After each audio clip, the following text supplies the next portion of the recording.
We have our last session, which is so near and dear to my heart, strategies that boost Black male learners. You heard earlier that we're going to dedicate a whole department called Treasure Hunt that is going to be produced by Black males for the betterment of Black males. We need to change the negative statistics. We need to focus on unique strategies to help our Black male students to experience success at the same rate as other counterparts. So we want to make sure that we are tuned into what Scott has to say. Not only is he a former educator, but he is a current licensed professional counselor. And so he is inundated every day with the challenges that students who are Black and male face. And so, Scott, we are so excited about your session. And at this time, you can go ahead and unmute yourself and start your session. Thank you so much. And thank you all for entertaining my silliness. Have a Hello, everyone. Hello, hello, hello. I am so excited to be here. How's everybody doing today? Come on, everybody in the chat room. I mean, I've been logged on since around 9:30, and it's been an absolutely fabulous presentation. First of all, I want to thank all the presenters that came before me. The principal, Luke Mon, Zaria, the student from Georgia Tech. Wasn't their keynote speech is just wonderful. And then we had those 3 sessions before me. I don't even know how I am going to go after them. You know, Kalila and Angelique and Sonia, you did such a fantastic job. And then how can we forget DJ Rita Williams, Dr. Rita Williams, and her moderation and her just keeping everything apt. And that's just the type of person that she is, excuse me. So let me start let me see, is it going? All right. So as Dr. Williams talked about, my strategy or my topic today is strategies to boost Black male learners. And I am H. Scott Gordon. All right. So about me. I am a licensed professional counselor in the state of Georgia. And I love what I do. I love what counseling does for me and to me, and it energizes me. I can't say former because I'm always an educator. I taught for 20 years. I taught math and social studies. That's how I met Dr. Williams in one of her classes. And she was so enthusiastic, and energized. So I was like, yes, this is the way math should be taught. So she did a great job in putting the seed of mathematics in me that I thought I already had. I'm a former Navy submariner, so I did serve our country, like Hunt for Red October. I did all of that. I'm a husband. I'm a father of 7. And my passion is to help. As a licensed professional counselor, one of the things that I strive for and my mission is to eradicate the stigma of mental health in the African American community. That's my life passion, and it's my life work. And attend to that because I can't say secondly, specifically working with young Black males. I said I'm a father of 7, but my first 2 were sons. They're 33 and 30 now, but I had to be that father that was at the baseball park all the time and at the basketball court all the time. And I coached and I became fathers to other young men whose fathers weren't present. I was that big brother, that type of positive male role figure. I even started a camp, as in my bio, if you read it, called Mdogo Kondo, which is Kiswahili for young warriors. And I need our young people to be warriors. So that's who I am. Why am I here? Well, as an educator and a clinician, I like to know what the problem is, why is the problem, then get the solution. How are we going to fix the problem? So first of all, let's start with the what. what of the problem?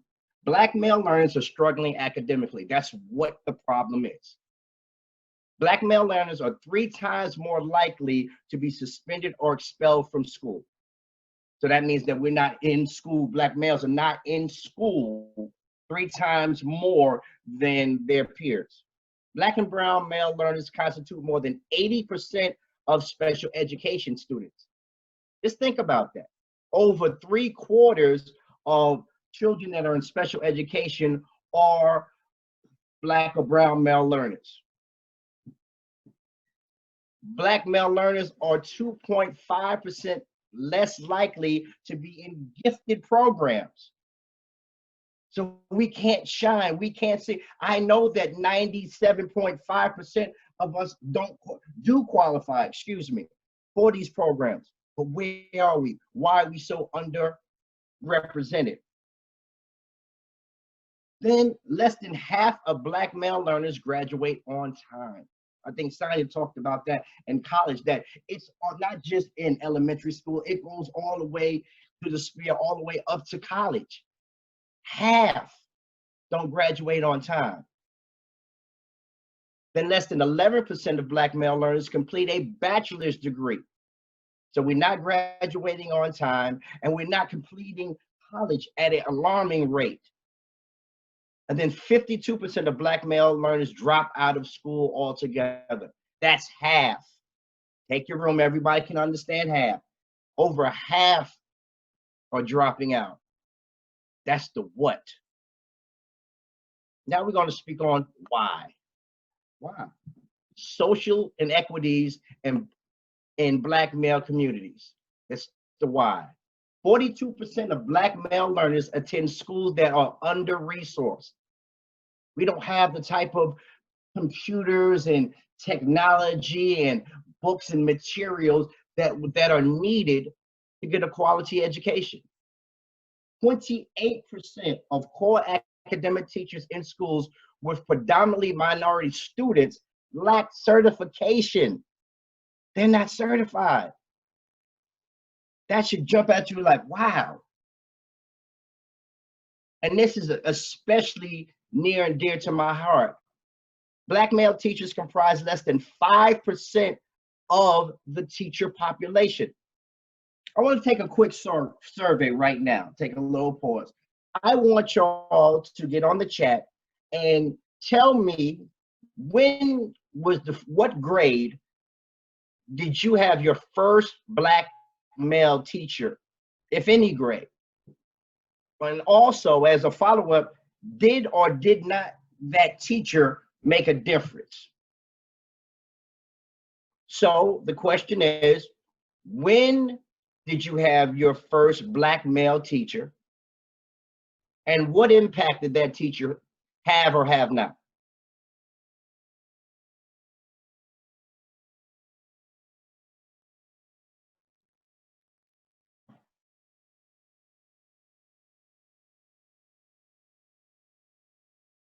I don't know why, because I can't hear the moderator anyway, but that's okay. We'll get into the questions because I can't get the feedback that I wanted. I'm sorry, Mr. Scott. Okay, there you go. Hey, everybody. I thought y'all left me out here on an island. Don't do that. No, sir. I was actually answering your question. Mine was college before I ever had one. And yeah, several people, let's see. Demetrius, 9th grade, he was a math teacher. And he's now a math teacher. That is awesome. Anna, 7th grade. Sorry, my screen just moved on me. Was 7th grade and made a big difference. Victoria said, sadly, never had a Black male teacher. So it looks like really it was middle school and college for most of us before we had a Black male teacher. Yes. And that's so rare. That's so rare. I remember when I was teaching, I was maybe the only or maybe 2 general education teachers at a school. I mean, we had our PE teachers, maybe a band teacher or something, but a core curriculum teacher, I was usually the only Black male until I really had Black male principals who really recruited and went after getting Black males. And this is definitely relevant to this forum. The newest teachers with the least experience comprise over 70%. Understand that 70% of teachers in schools with predominantly minority students. So they're throwing you into the fire, all my new teachers. But you can do it. You can get it. And I'm going to give you the strategies to help boost Black male learners. You ready? Let's go. This is the how. The how is strategies to boost Black male learners. Our first strategy and the most relevant. During the first 2 weeks of school, and I know we're going to be a little different being that we're going to be virtual, but my schools in particular always push the 2 R's, rituals and routines, rituals and routines. Let's know how to walk on the side of the road. Let's know how to enter the cafeteria. And all of that is important. But during my last years in the classroom, I had a great principal. His name was Mark Bryant. And Mark had an open door policy, and we, since I've left the school, have become good friends, and we can talk candidly. And one of the things that I said to Mark, and I had just finished my master's degree, I said, listen, rituals and routines are great, but we have to have 2 more R's for these children to be successful. And that's relationship and rapport. Say that with me, relationship and rapport.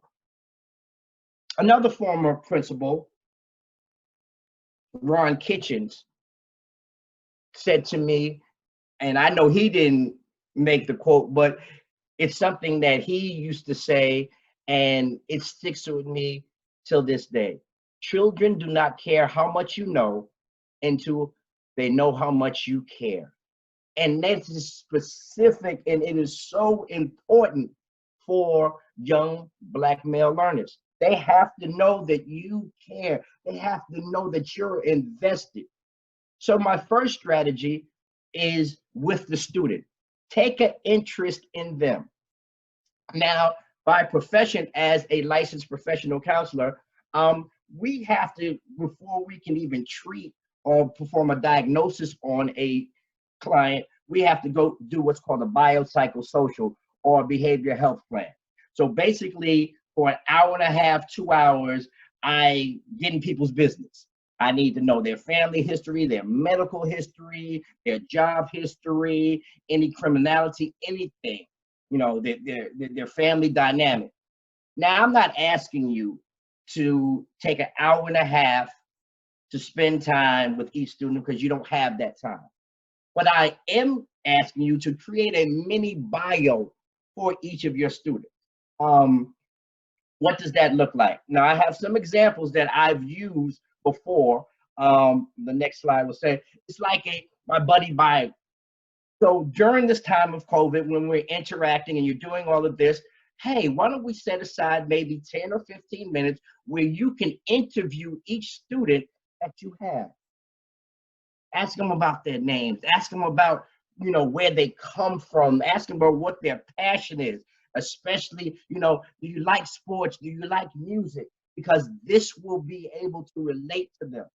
Ask them how their household is run, so that you don't do things that might be triggering, excuse me, to them in the classroom. So this is an example that I actually got from Teachers Pay Teachers.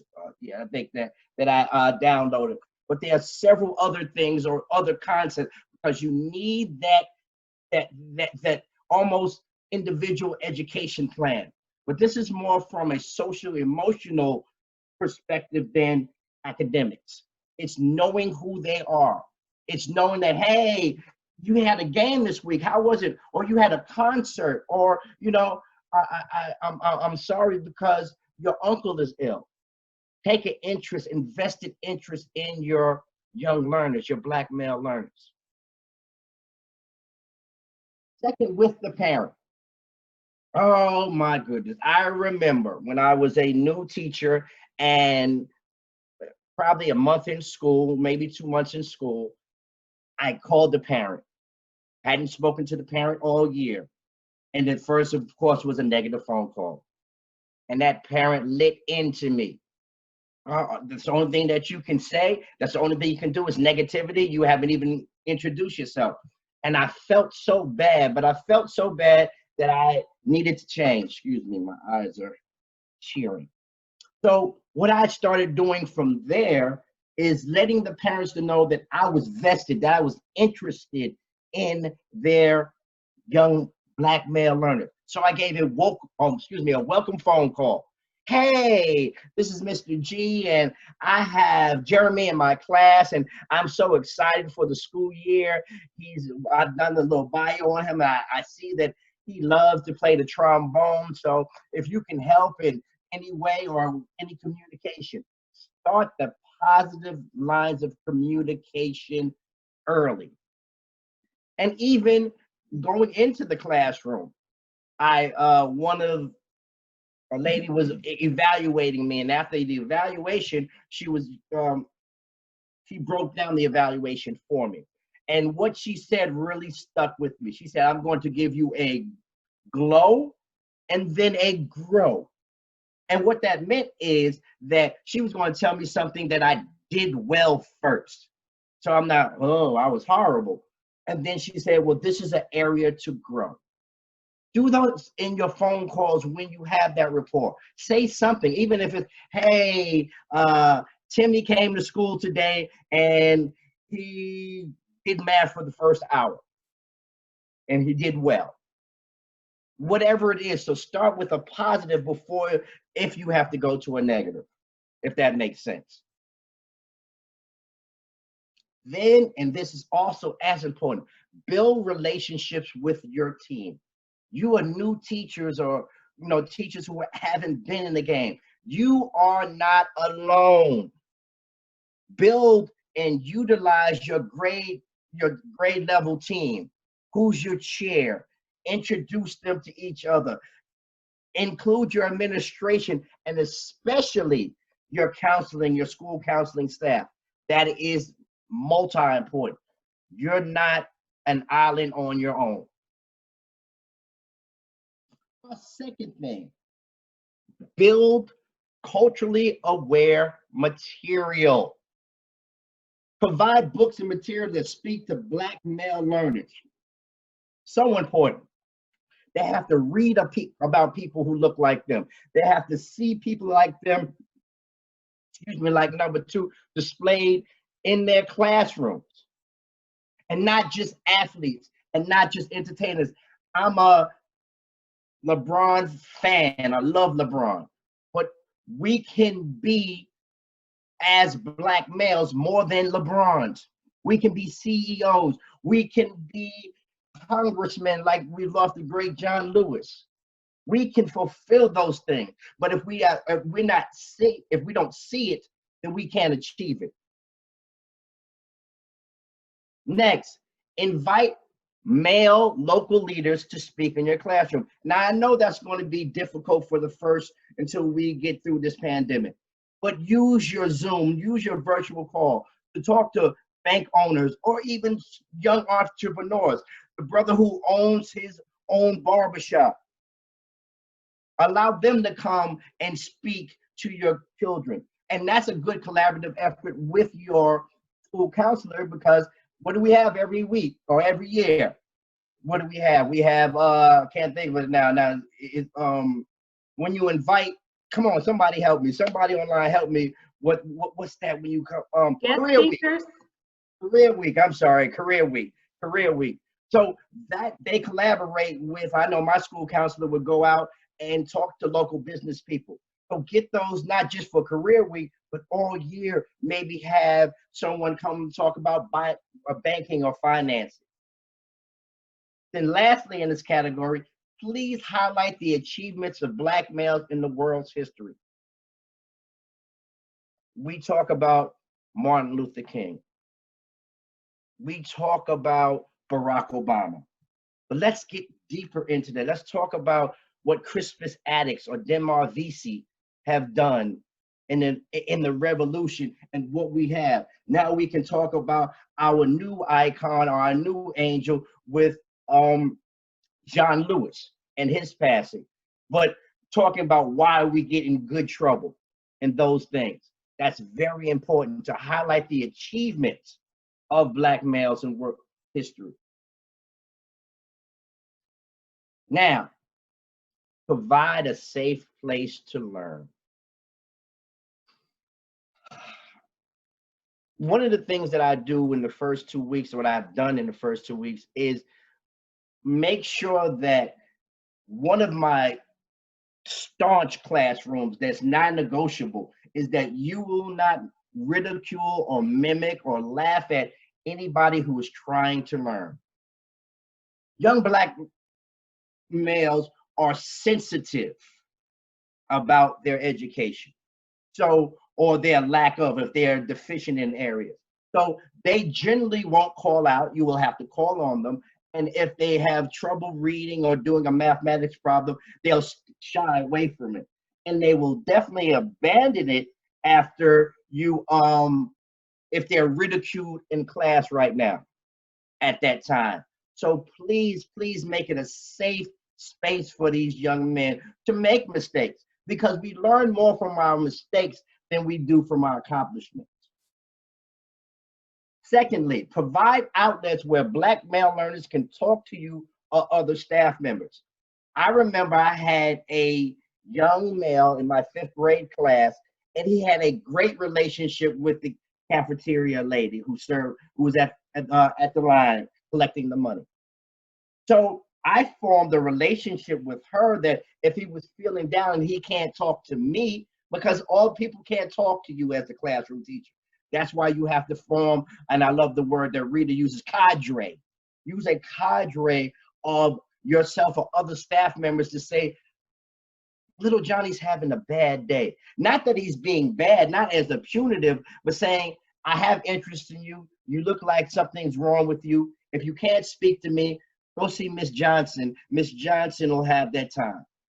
So don't send it out as a punitive, but as an inspiration to know that they have a safe space, and they can speak to somebody. And the third bullet is so important. Understand Black learners learn differently. What do I mean by that? How many people understand organized noise in the classroom or organized chaos in the classroom? But if somebody answers, please, moderator, please let me know what the feedback is.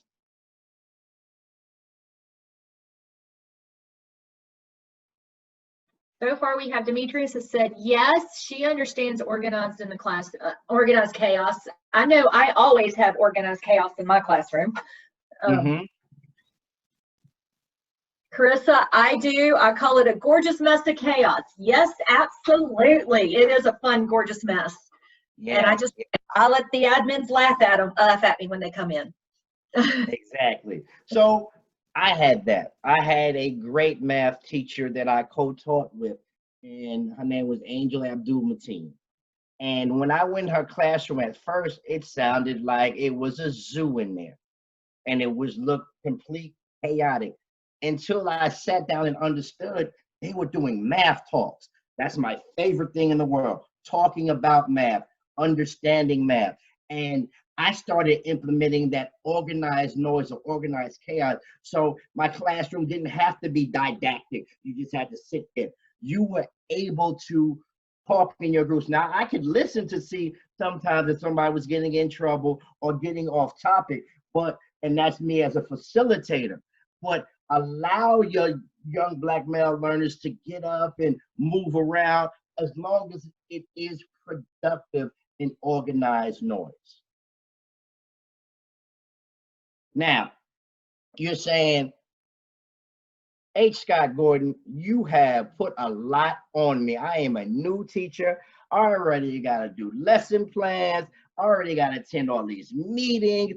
I got to get my curriculum. This is overwhelming. Now you're asking me to, have this individual, plan to know my students. And it's just so much. I understand.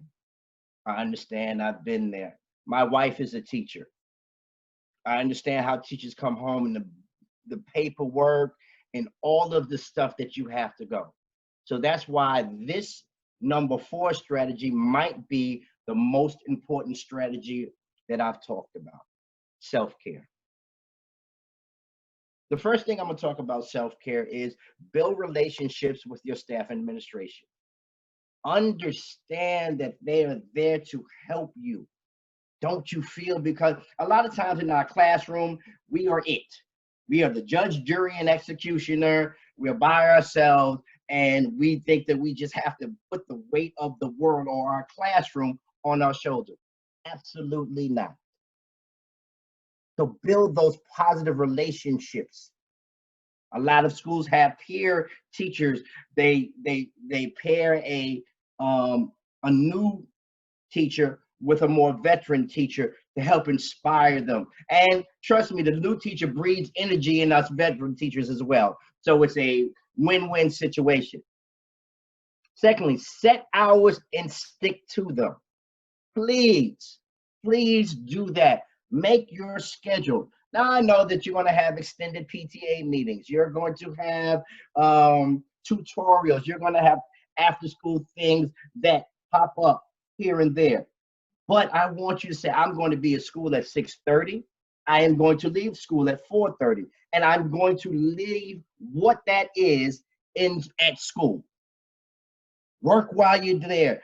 But you have to, it's a must that you put yourself on a schedule, because you'll see that you're going to spend 90 hours a week at school, and you're going to approach what I call burnout.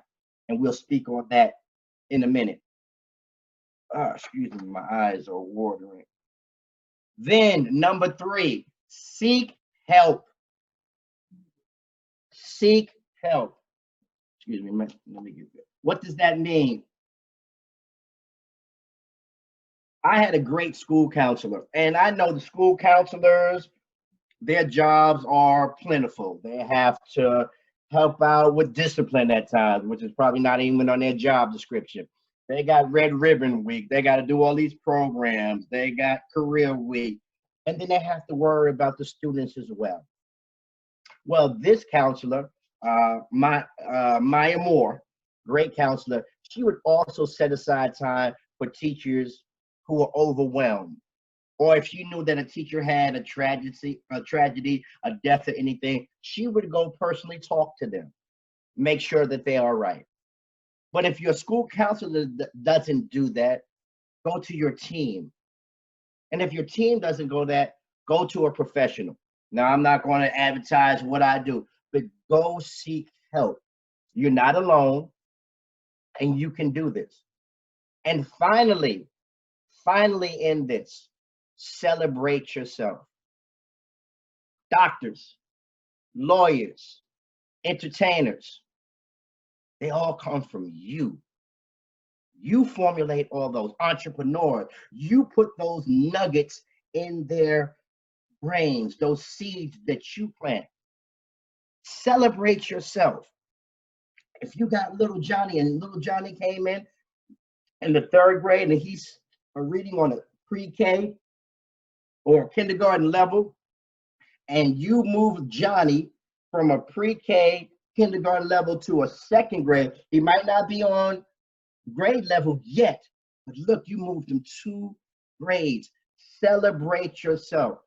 Teachers are the most demanding, underpaid people in the world, and we got to celebrate ourselves while we do it. It has been such a pleasure. Now, I'll be open for questions on anything that I've taught today, but remember that, celebrate yourself. So, any questions and answers, please, moderator? I'm waiting to see. Thank you so much, though. I loved all of your points, and especially that last care. I know with self-care, a lot of us had working 10, 16-hour days answering those texts from our kids during 4th quarter last year. So yes, and it's so vital, especially during the pandemic time, that you're overwhelmed. Even though you're at home, you're on Zoom calls all day, then you have paperwork, and it just becomes a lot. And this is a personal thing to me. I have to, because the love of my life, is a teacher. And she, even that, the stress that are like, babe, you got to unwind. You got to take care of yourself. Go get a massage. Go do something and celebrate because you're doing an outstanding job. And oftentimes we are not told that or compensated. Let's see. Mr. Moore said teachers often take academic inventories of students. We also need to take an SEL inventory of our young ones as well. Yes. Okay. And could he expound that? What was that? SEL? Yes, SEL. So social and emotional learning. Yes. Sorry. Yes. Absolutely. Absolutely. And that those are kind when I said like a mini bio. You know where they are. All right, he's on the 5th grade in math. He's behind in quadratic equations in the 9th grade. But he also has just lost an uncle that was very close to him. So those things are important. Absolutely. Yeah, come on, bring them on. That's why I'm here. Bring them on. I know. What about anybody else regarding the I just went blank. I apologize. I had it in my head. What was it before? Not the organized chaos. I can't remember. Here's a question. Okay. Trevor made a good comment. He said teachers often take academic inventories of students. We also need to take an SEL inventory of our young ones. I love that point because definitely in this COVID climate, if we will, and just also with what's been going on within the issues and the tension between just societal issues, we have to make sure that we provide those opportunities for that SEL release for our students. So great point, Trevor. Reese says tips on building relationships with individual students during virtual learning. So she'd like for you to share some tips, Scott, on building individual relationships during this time of virtual learning. Yeah, great. Thank you for the question. And what I would suggest and what I would recommend is follow something like I had displayed. I don't know if I can go back, but that I explained about the mini biography. Just a questionnaire, hey, what's your favorite basketball team? What's your favorite author? What books do you like? Things of that nature. So just to have almost like a Q&A session that you're asking them questions to get to know more about them as a person, not just a student, but the whole child. Have that. I do a brief a session with my clients, and I go over their 50 favorites. And then I actually shared my favorites, like, what's your favorite fruit? Oh, I like cherry. I like cherries too. Wow, why is cherries? So let them find out things, and that allows us to, first of all, know each other, but find out that I'm a human just like them. I'm not a super person, but also that we have things in common as well. So that might be a strategy you might use. If I can also offer something, Scott, do you mind? Please. So at my school, we're really focusing on making sure that we're connecting not only with our students, but our parents as well. So what we're actually doing is incorporating time during the virtual learning day to have lunch with our students. We're going to once a week meet with what I'm calling PAW. If you know anything about me, I'm big on acronyms. So at my school, Panthers are our mascot. So we're going to have PAW groups that stand for Panthers and All Workers. We're going to split all of our students up, and we're going to each have a group of students that's in our PAW group. And each week we're going to have lunch with them. So we're actually going to invite students to join us on a Zoom link and have lunch with them once a week. We're also committed to calling those students outside of that lunchtime, and we're going to check in with those students' parents. So again, we're not just offering support for the students, but the parents as well, because we know this is a very stressful time. So that's just something innovative that we can do. Just have Zoom sessions, not just to talk about teaching and learning, but just to talk about how was their day, what are they doing for their birthday, all of those other opportunities as well. Scott, I see you have a question. What are 4 vocabulary words referring to mindfulness/SEL would you open up with or discuss with your students to begin the school year? So what are 4 vocabulary words regarding mindfulness and SEL that you would open with for the new school year? Great question. I love speaking about mindfulness. One is attunement, being attuned. Next is present. You always have to be present in the moment. Understand that the practice of mindfulness, what we want to do is we want to be able to, block out all the noise and concentrate on what's before you. So being attuned, being present, being open. Another word that I would say, be open to other suggestions. Open to other things would come to me. Oh, that's a good question. What would be the 4th one? So being attuned, being present, being open, and oh my God, let me think of the 4th one. That's such a great question. And being supportive of yourself and the child. So those are the things, to being attuned, being present, being supportive, what did I say? And being open.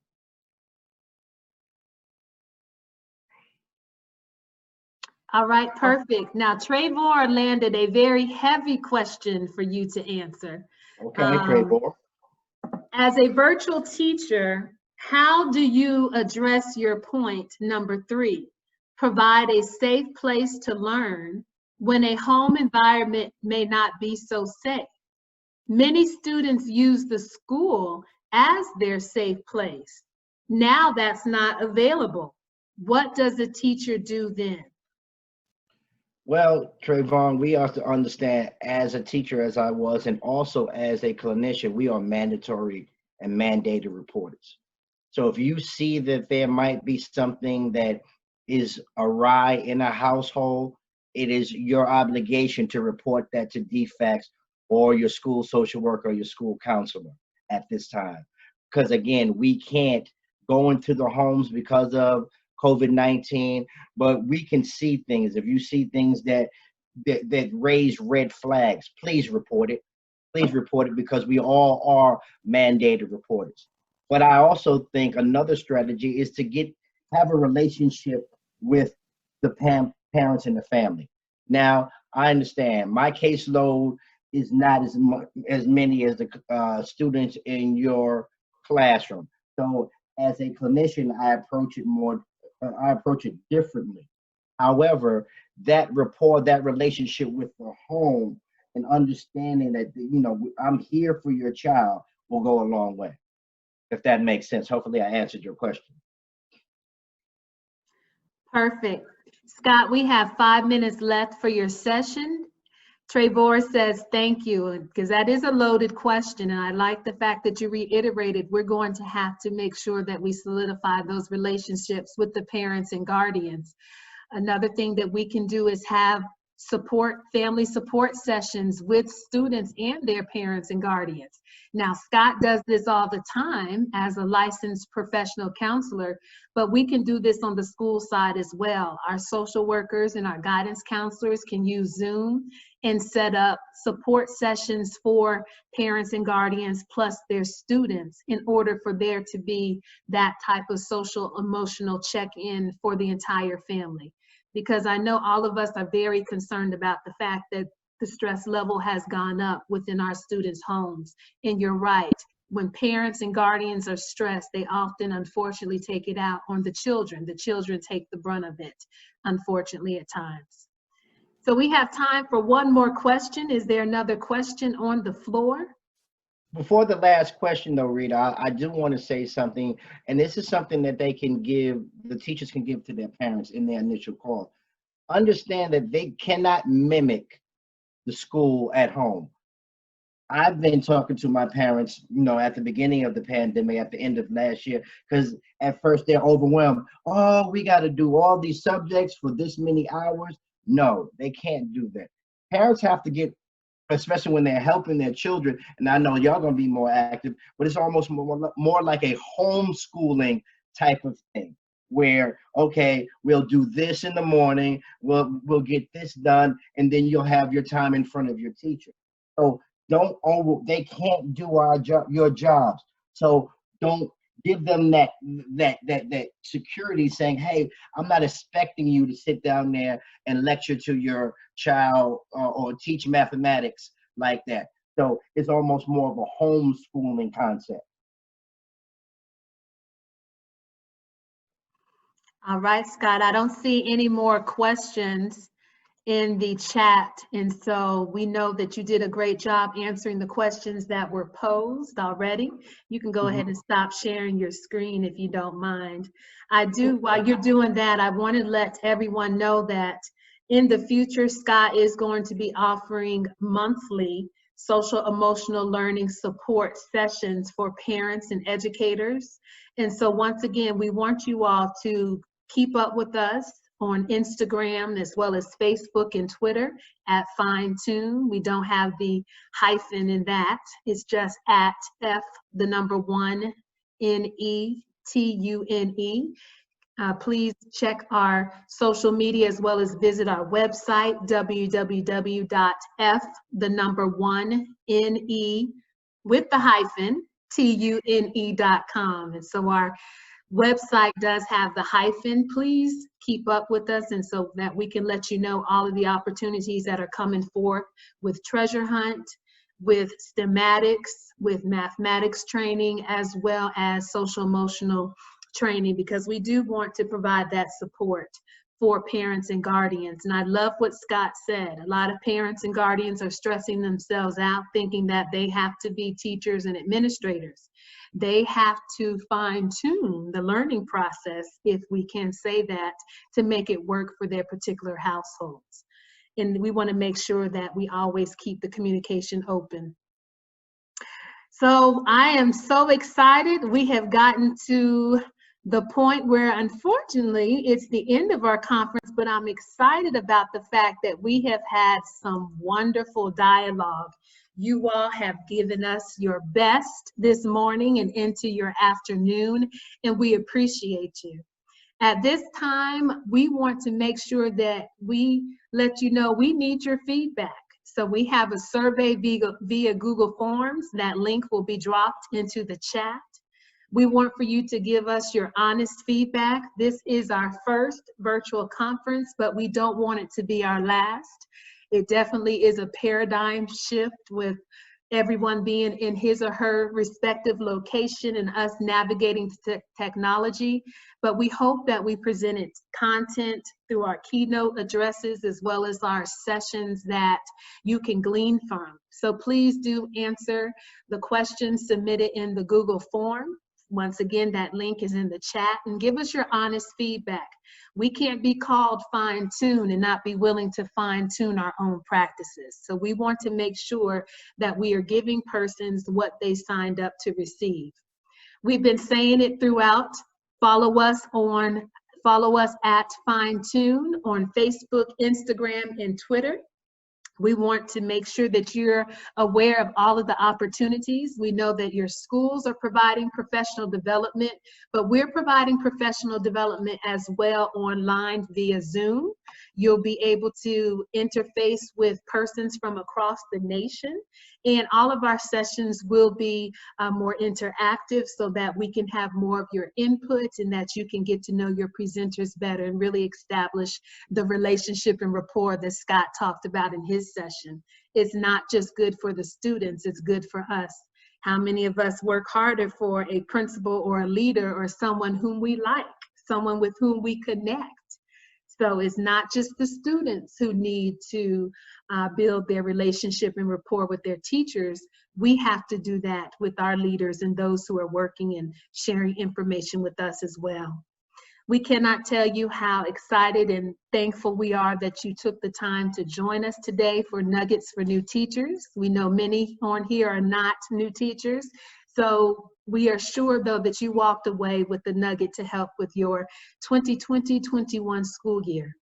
And finally, I just want to wish everyone on behalf of the entire Fine-Tune family, we want to wish you a fabulously fine school year. There are some challenges that we have to meet that we've never had to face before. There are going to be some things that our administrators are going to ask us to do that might be a little different, but we're going to go into this with our best foot forward, because we have to remember, we're in this business for the students. Our products are alive, they are well, they grow, and we want them to be wonderful contributors to society. And so we want you to know that we believe in you, we thank you, and please keep in contact with us if we can support you in any way. So from the Fine-Tune family, goodbye, enjoy the rest of your Saturday. Please make sure you give us that feedback via Google Forms. We want to hear from you so we can fine-tune ourselves. All right, team.